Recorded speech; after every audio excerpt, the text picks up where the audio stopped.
Hakuna Matata. Mais quelle phrase magnifique! Hakuna Matata. Quel chant fantastique!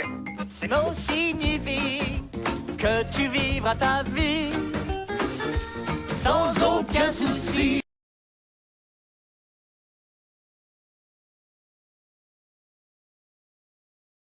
Hello les loulous, c'est Brenda et je suis là pour une nouvelle vidéo sur ma chaîne. J'espère que vous allez bien. Moi ça va je vous retrouve aujourd'hui pour vous faire une chronique, une vidéo que sur un seul livre, donc sur Cicéron devant la mort. Cicéron devant la mort. Alors qu'est-ce que raconte ce livre? Ce livre c'est une des thèses en quelque sorte de Cicéron. C'est une des Tusculanes, voilà, qui en fait parce qu'il les a appelés les Tusculanes parce qu'il les a rédigés en Tusculanie j'allais dire, non, dans sa villa de Tusculum. Dans les moments comme ça j'aime pas le latin quoi. Donc ils ont été rédigés en moins 45 avant Jésus-Christ. Oh j'ai de vieux textes moi. Donc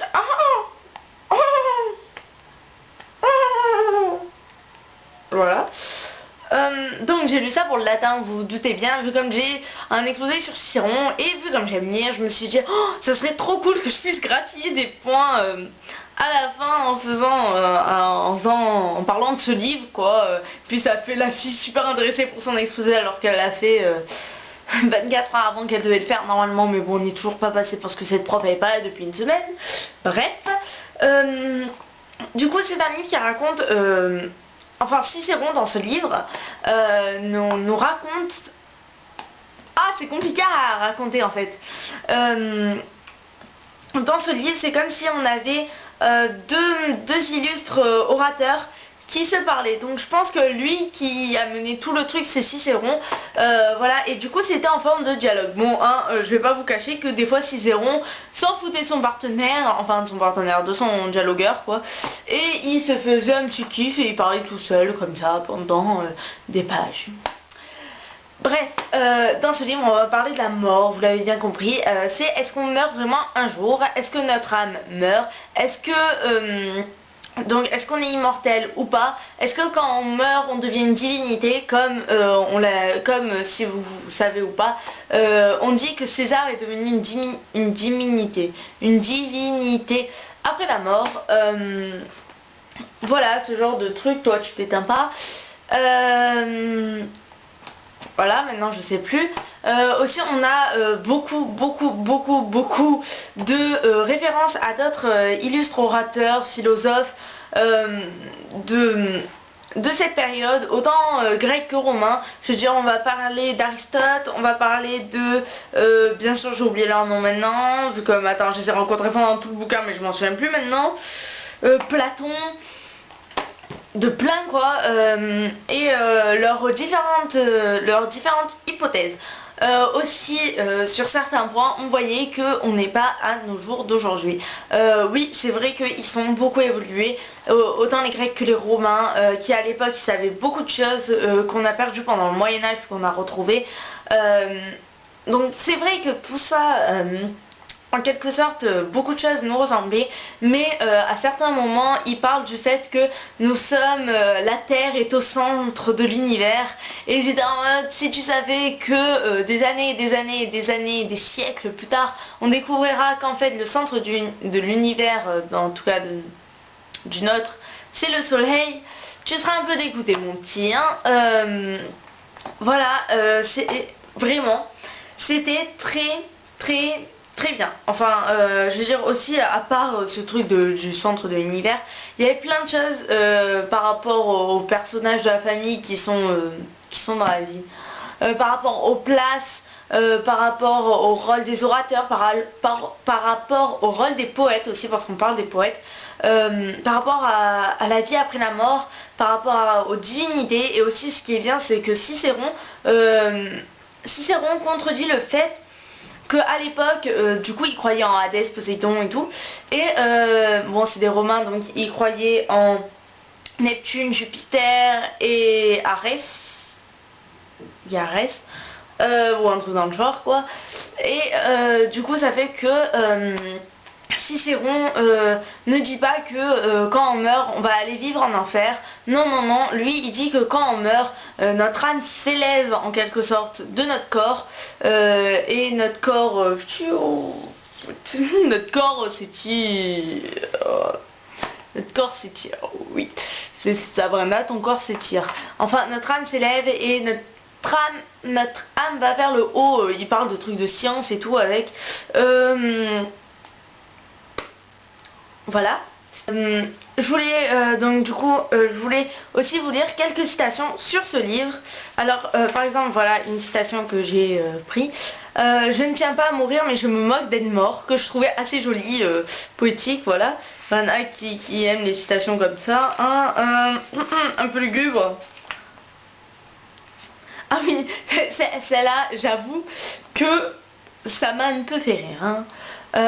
Bon, pour Dicéarque et son contemporain et condisciple Aristoxène, fort savant au demeurant, je n'en parlerai pas, car l'un semble n'avoir jamais eu la moindre idée de la souffrance, n'ayant pas le sentiment d'avoir une âme, et l'autre est si omnubilé par sa musique qu'il n'hésite pas à appliquer les lois qui la régissent à celles de la philosophie. Or, si le repérage d'une trame harmonique est possible, en musique, à partir des intervalles dont les diverses combinaisons donnent plusieurs accords, en revanche, je ne vois pas quelle harmonie pourrait résulter de la disposition des membres et de la structure d'un corps humain dépourvu d'âme. En fait, notre philosophe, si habile qu'il soit, et il est, ferait bien de laisser ce domaine à son maître, Aristote, et de se contenter d'enseigner la musique. Car comme le dit fort justement le fameux proverbe grec, à chacun son métier. Quand je l'ai lu, le fait que, surtout ça, car l'un semble n'avoir jamais eu la moindre idée de la souffrance, n'ayant pas le sentiment d'avoir une âme, quoi. Ouais, bon, l'autre il a pas d'âme, l'autre trop omnibulé par sa poésie. Je m'imaginais trop Cicéron faire ça, en fait, parce que, voilà, et voilà, hein, je sais pas si vous comprenez ou pas. Hein. Aussi, parce que j'en ai pris quelques-unes, comme quand même, pour mon exposé de latin, il fallait bien que je fasse quelque chose. Ah oui, celle-là, parce qu'elle m'a fait de la peine par rapport